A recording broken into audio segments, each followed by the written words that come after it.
الرحمن الرحیم۔ حضرت محمد صلی اللہ علیہ وآلہ وسلم نے فرمایا، نماز عصر کے وقت یہ سورت پڑھا کرو، اگر بڑھاپے میں جوانی جیسی طاقت چاہتے ہو تو ملے گی، اگر رزق مانگو گے تو خزانے کھل جائیں گے، اگر دشمنوں پر فتح مانگو گے تو مل جائیں گے، شفا مانگو گے تو شفا مل جائے گی۔ وہ صورت یہ ہے۔ محترم ناظرین، آج کا وظیفہ نماز عصر کے بعد ایک ایسی صورت پڑھنے کا وظیفہ ہے، اگر آپ یہ صورت پڑھ کر جو بھی دعا مانگیں گے آپ کی وہ دعا قبول ہوگی۔ اگر آپ کی کوئی حاجات ہیں، کوئی خواہشات ہیں تو وہ بھی پوری ہوں گی۔ یہ صورت پڑھنے پر اگر آپ آسمان سے بارش مانگو گے تو اللہ تعالیٰ رحمت کی بارش برسائے گا، اگر دشمن پر فتح مانگو گے تو دشمن زیر ہو جائے گا، اگر بڑھاپے میں جوانی جیسی طاقت چاہتے ہو تو ملے گی، اور اگر رزق مانگو گے تو اللہ تعالیٰ رزق کے ایسے خزانے کھول دیں گے اور آپ کو وہاں سے رزق عطا کرے گا جہاں سے آپ کے وہم و گمان میں بھی نہیں ہوگا۔ یہ صورت پڑھنے سے بیماروں کو شفا مل جاتی ہے۔ یہ اللہ تعالیٰ کی سب سے پسندیدہ صورت بھی ہے اور عصر کے نماز کے بعد پڑھنے سے اس کے فضائل اور بھی بڑھ جاتے ہیں۔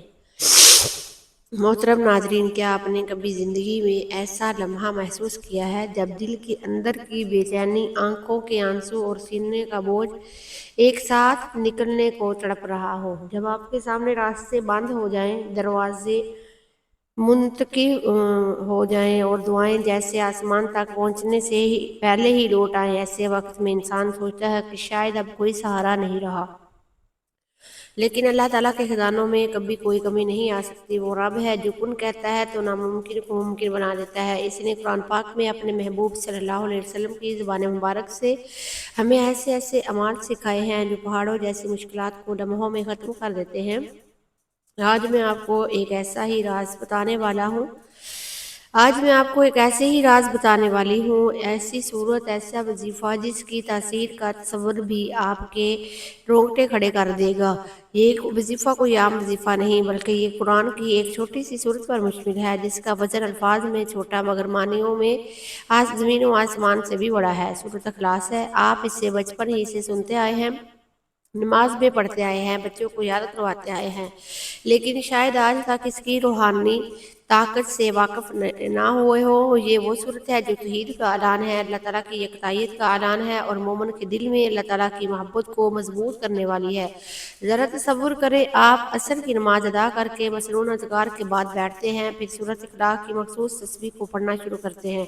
جیسے ہی آپ قل ھو اللہ احد کہتے ہیں کی صدا لگاتے ہیں، آپ کی دھڑکن بدلنے لگتی ہے۔ آپ کو محسوس ہوتا ہے کہ کوئی غیبی سکون آپ کے اندر اتر رہا ہے، جیسے فرشتے آپ کے ارد گرد اتر آئے ہوں۔ آپ کا یقین مضبوط ہونے لگتا ہے، آپ کی دعا قبولیت کے دروازے پر دستک دے رہی ہوتی ہے۔ یہ وظیفہ دراصل ذکر قلب اور ذکر لسان ہے۔ زبان پڑھتی ہے، دل یقین کرتا ہے، اللہ کا نور انسان کے وجود میں اترتا ہے۔ ہر عمل کی قبولیت کی بنیاد نیت پر ہے۔ رسول اللہ صلی اللہ علیہ وسلم نے فرمایا، اعمال کا دارومدار نیتوں پر ہے۔ اس وظیفے سے پہلے دل میں پختہ نیت کریں کہ یہ ذکر صرف اللہ کی رضا اور اپنی جائز حاجات کی تکمیل کے لیے، نہ کہ محض آزمائش یا دنیاوی دکھاوے کے لیے۔ وظیفہ شروع کرنے سے پہلے دل میں یہ نیت کریں، یا اللہ، میں یہ سورۃ اخلاص تیری رضا کے لیے پڑھ رہی ہوں اور اپنی حاجات مثلا رزق، شفا، بارش، دشمن پر فتح تیرے سامنے رکھتی ہوں۔ وقت کی نزاکت کو مد نظر رکھتے ہوئے چلتے ہیں وظیفے کی جانب۔ آپ نے سب سے پہلے نماز عصر ادا کرنی ہے۔ نماز عصر ادا کرنے کے بعد آپ نے حضور پاک صلی اللہ علیہ وسلم کی خدمت اقدس میں درود پاک کا نذرانہ پیش کرنا ہے۔ ایک بار ثواب کی نیت سے میرے ساتھ بھی درود پاک پڑھ لیں۔ اللہم صلی علی محمد وعلی آل محمد کما صلیت علی ابراہیم وعلی آل ابراہیم انک حمید مجید۔ اللہم بارک علی محمد وعلی آل محمد کما بارکت علی ابراہیم وعلی آل ابراہیم انک حمید مجید۔ درود پاک پڑھنے کے بعد آپ نے ایک تسبیح سورہ اخلاص کی پڑھنی ہے۔ بسم اللہ الرحمن الرحیم۔ قل ھو اللہ احد اللہ الصمد لم یلد ولم یولد ولم یکن لہ کفوا احد۔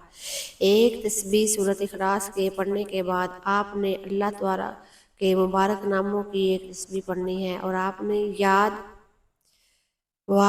یا وہابو، یا رزاقو، یا کریمو، ان تین ناموں کو ملا کر پڑھیں گے تو ایک شمار ہوگا۔ آپ نے ان تینوں ناموں کی ایک تسبیح پڑھنی ہے۔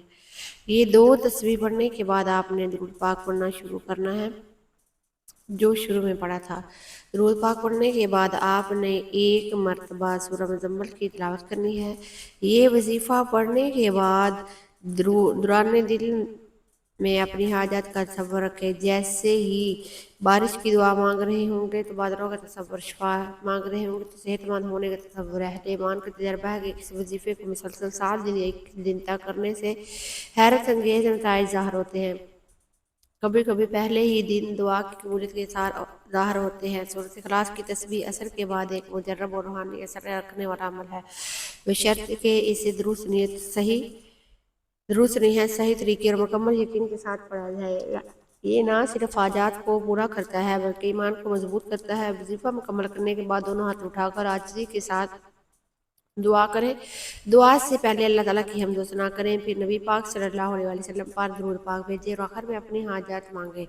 دعا میں یقین رکھیں کہ قبولیت ابھی بھی ہوگی۔ ناظرین، یہ سورۃ اخلاص کی تسبیح وہ مبارک عمل ہے جو نہ صرف قرآن و حدیث سے ثابت ہے بلکہ صدیوں سے بزرگان دین کے تجربات اور لاکھوں مسلمانوں کی دعاؤں کی قبولیت کا ذریعہ رہا ہے۔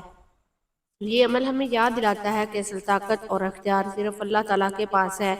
وہی بے نیاز ہے، وہی رازق ہے، وہی شافی ہے، وہی دشمنوں پر غالب آنے والا ہے۔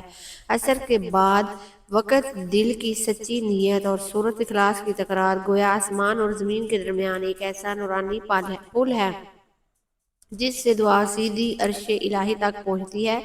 اگر ہم اس وظیفے کو محض ضرورت کے وقت نہیں بلکہ زندگی کا مستقل حصہ بنا لیں تو انشاءاللہ دنیا اور آخرت دونوں میں کامیابی ہم سفر ہوگی۔ یہ ایک پکار ہے دل کی گہرائیوں سے رب کی طرف یقین کے ساتھ۔ جب یقین کامل ہو تو رحمت کے دروازے خود بخود کھل جاتے ہیں۔ اے اللہ، ہم تیرے گناہ گار بندے ہیں، تیرے خطا کار بندے ہیں، ہمارے گناہوں کو معاف فرما، ہماری خطاؤں کو معاف فرما۔ یا اللہ، ہم اپنے اگلے پچھلے صغیرہ کبیرہ سبھی گناہوں، خطاؤں اور نافرمانیوں کی معافی مانگتے ہیں۔ اے اللہ رب العزت، ہم اپنے گناہوں سے توبہ کرتے ہیں، ہماری توبہ قبول فرما۔ اے اللہ، ہم گناہ گار ہیں، سیاہ کار ہیں، بدکار ہیں، تیرے احکام کے نافرمان ہیں، ناشکر ہیں، لیکن میرے معبود تیرے نام لیوا بندے ہیں، تیری توحید کی گواہی دیتے ہیں۔ تیرے سوا کوئی عبادت کے لائق نہیں، تیرے سوا کوئی بندگی کے لائق نہیں، تیرے سوا کوئی تعریف کے لائق نہیں۔ ہمارے معبود، ہمارے گناہ تیری رحمت سے بڑے نہیں ہیں، تو اپنی رحمت سے ہمارے گناہ معاف فرما دے۔ اے اللہ پاک، ہمیں گمراہی کے راستے سے ہٹا کر صراط مستقیم پر چلنے والا بنا دے۔ اے اللہ، ایسی نماز پڑھنے کی توفیق عطا کر جس نماز سے تو راضی ہو جائے۔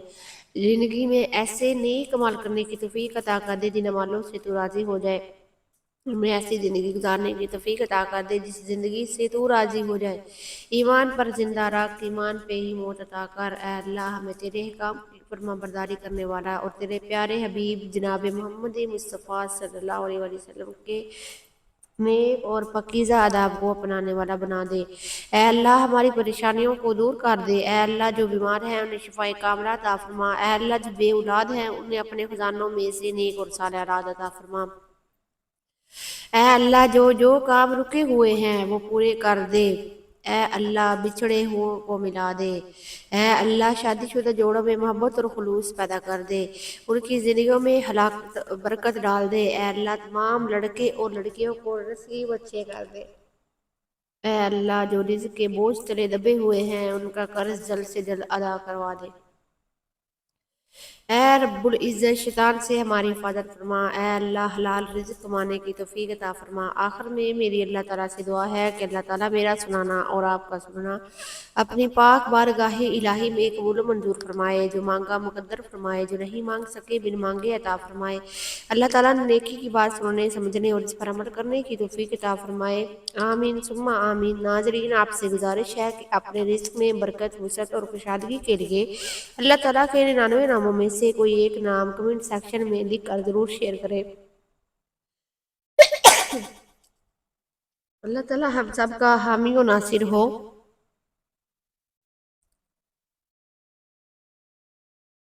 آمین۔ مجھے بھی دعاؤں میں یاد رکھنا۔ جزاک اللہ۔